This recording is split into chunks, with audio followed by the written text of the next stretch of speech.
नमस्कार, India 24x7 live TV में आप सभी दर्शकों का बहुत बहुत स्वागत है। मैं हूं मधुमिता। आज की इस खबर में हम जानेंगे कि बिहार विधानसभा चुनाव में कितने मुस्लिम प्रत्याशियों को चुनावी मैदान में उतारा गया है और साथ ही जानेंगे किस दल ने कितने मुस्लिम प्रत्याशियों को टिकट दिया है। सबसे पहले आपको बता दें कि बिहार में 2 करोड़ 3 लाख मुसलमानों की आबादी है। इसमें से कुल हिस्सेदारी करीब 7% है, जबकि उत्तरी सीमावर्ती जिलों में यह संख्या बढ़कर 40% से भी ज्यादा हो गई है। लेकिन विधानसभा चुनाव में राजनीतिक दलों की उम्मीदवारों की लिस्ट में मुस्लिम नाम बड़ी मुश्किल से दिखाई पड़ रहे हैं। अभी तक किसी भी राजनीतिक दल ने राज्य में 243 विधानसभा सीटों के लिए 4 से ज्यादा मुस्लिम प्रत्याशियों की घोषणा नहीं की है। हालांकि प्रशांत किशोर ने नवगठित जन सुराज पार्टी ने चुनाव में 40 मुस्लिम प्रत्याशियों को मैदान में उतारने का वादा किया है और अब तक उन्होंने 21 मुस्लिम प्रत्याशियों को टिकट देने का ऐलान कर चुकी है। अब बात करते हैं जेडीयू और आरजेडी की।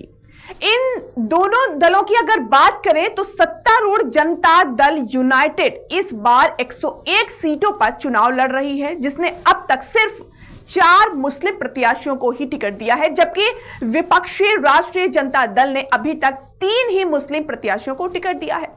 राष्ट्रीय दलों की बात करें तो बीजेपी जिन 101 सीटों पर चुनाव लड़ रही है, उनमें से किसी पर भी उसने कोई भी मुस्लिम उम्मीदवार नहीं उतारा है, जबकि दूसरी राष्ट्रीय पार्टी यानी कांग्रेस ने अभी तक आधिकारिक तौर पर यह ऐलान नहीं किया है कि वह कुल कितनी सीटों पर चुनाव लड़ रही है। कांग्रेस ने अब तक महज 4 मुस्लिम उम्मीदवारों की घोषणा की है। हालांकि पार्टी में शामिल कुछ मुस्लिम नेता सवाल उठा रहे हैं कि कांग्रेस नेता राहुल गांधी का अनुपातित प्रतिनिधित्व का आह्वान यहां क्यों लागू नहीं हो रहा है। अब अन्य छोटी पार्टियों की भी बात कर लेते हैं तो लोक जनशक्ति पार्टी सत्तारूढ़ एनडीए के हिस्से के रूप में 29 सीटों पर चुनाव लड़ रही है।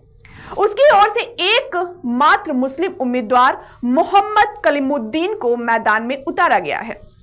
एनडीए के अन्य 2 सहयोगी दलों जीतन राम मांझी की हिंदुस्तानी आवाम मोर्चा और उपेंद्र कुशवाहा की राष्ट्रीय लोक मोर्चा राज्य में 6-6 सीटों पर चुनाव लड़ रहे हैं और ये दोनों दलों ने भी किसी मुस्लिम उम्मीदवार को टिकट नहीं दिया है।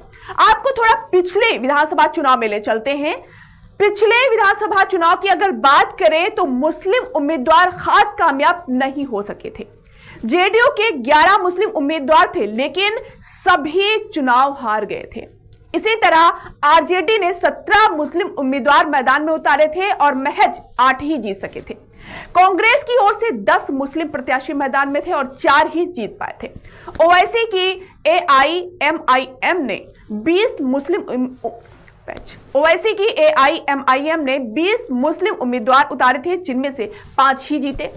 इसमें भी 4 विधायक साल 2022 में राष्ट्रीय जनता दल में शामिल हो गए। दूसरी ओर बहुजन समाज पार्टी के एकमात्र मुस्लिम विधायक ने भी आगे चलकर जेडीयू का दामन थाम लिया।